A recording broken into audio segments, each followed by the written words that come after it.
Hello, my name is Neel and I welcome you all to the latest episode of Around the World in 7 Days.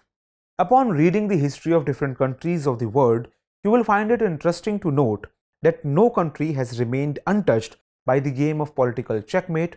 Rather, the foundation of many countries rests on it. There is one country in Africa where a very interesting game of checkmate is currently going on. The name of this country in Arabic means country of black people. It is believed that the major powers of Arabia gave this country its name, and this eventually led to hatred among the people against the Islamic nations. Although there are huge reserves of oil and minerals here which provide a huge scope of development, hatred has taken over the peace and tranquility in this country. We are talking about Sudan, a country in the northeast of Africa which is once again in the news due to ongoing political crisis there. The situation would have still been okay had the matter remained a political crisis only. But the ongoing crisis in Sudan has taken a violent turn. Two military forces have clashed with each other for the capture of power. The factions of Abdel Fattah al-Burhan, the head of Sudanese Armed Forces, and Mohammed Hamdan Dagalo or Hemedti, the leader of paramilitary RSF or Rapid Support Forces, they are fighting each other. The country has witnessed violence in many parts, including Khartoum, the capital of Sudan. Both sides claim to control different parts of Sudan's capital. Right now, as we are shooting this episode, by this time, more than 400 people have died. These include an Indian citizen as well. In fact, Sudan has had a long association with political upheavals. Sudan, which became independent on January 1st, 1956, has a long list of coups. After independence, Sudan has seen military rule for most of the time, and as a result, at present, it is going through such a phase. In today's episode, we will talk about all these aspects. We will thoroughly investigate the political crisis in Sudan, but first, let's have a look at geographical location of this country. Located in the northeast of Africa, Sudan is bordered by Egypt to the north, Libya to the northwest, Chad to the west, Central African Republic to the southwest, South Sudan to the south, Ethiopia to the southeast, and Eritrea to the east. In total, this country is surrounded by 7 countries. Only the northeastern part of Sudan touches the sea, and it is the Red Sea. In terms of area, this country is the third largest in Africa after Algeria and the Democratic Republic of Congo. Although it used to be the largest country in Africa earlier, it dropped to the third position after the separation of South Sudan in July 2011. The city of Khartoum is the capital of this country, where violence has mainly flared up. If you recall, when the Arab Revolution took place in 2010, the governments of many Arab countries like Tunisia, Egypt, and Lebanon were overthrown by the people. At that time, Sudan had the government of Omar al-Bashir, who was in power for nearly 3 decades. He was also the head of a military regime, but even the Arab Revolution could not harm his government. In 2018, the rebellious attitude against the Bashir regime was at an all-time high. In December that year, Sudanese citizens opened a front against the government. The primary reason for this was that during this time, the economic condition of the country started crumbling. Due to the partition of Sudan in 2011, in which South Sudan was separated, Sudan lost most of its oil fields. This resulted in a huge loss of revenue. Also, Sudan was subjected to US economic sanctions.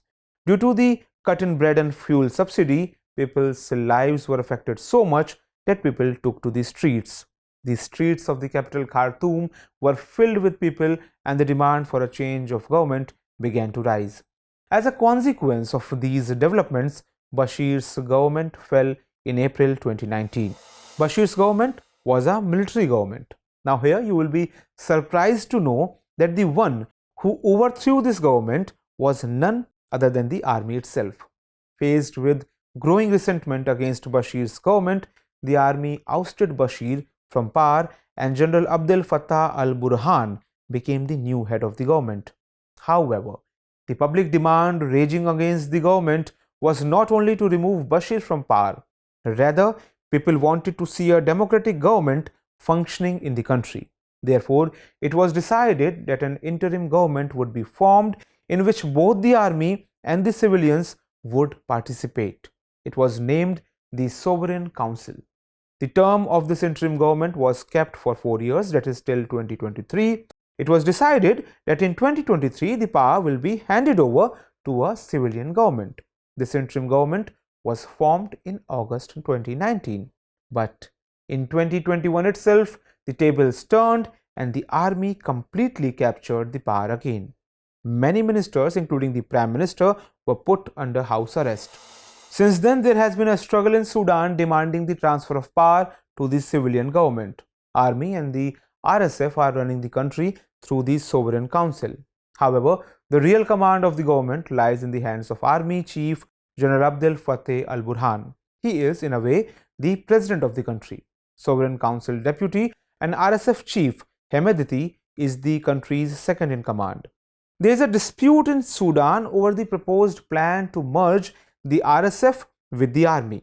There is a controversy over who would lead the unified military in the proposed civilian government. Neither of the two generals is ready to bow down. When the tension on the issue did not resolve for several days, fresh violence started. Experts believe that both RSF and its head Hemedti are trying to project themselves against the country's elite and in favor of the common people. However, their claims seem hard to believe. Army Chief General Burhan says that the army will make a complete transfer of power to an elected government only. The experts are also of the opinion that both generals are worried about what will happen to their wealth and status if and when they step down from their posts. The US, UK, and the European Union have all called for a ceasefire and talks to resolve the issue, but both the factions of Sudan seem to be ignorant of any such call. The question is what the people of Sudan should do. Often, people give the advice of choosing the lesser of the two evils, but given the current situation and the history of Sudan, it seems that the Sudanese people must choose a third option. There should be an exercise for a civilian-led government which is democratically elected and compels the armed forces to return to their barracks. That is all in today's discussion. Hope you have understood the present crisis in Sudan properly. Now, let's note down the question based on today's story. The question is, examine the reasons for the ongoing political crisis in Sudan.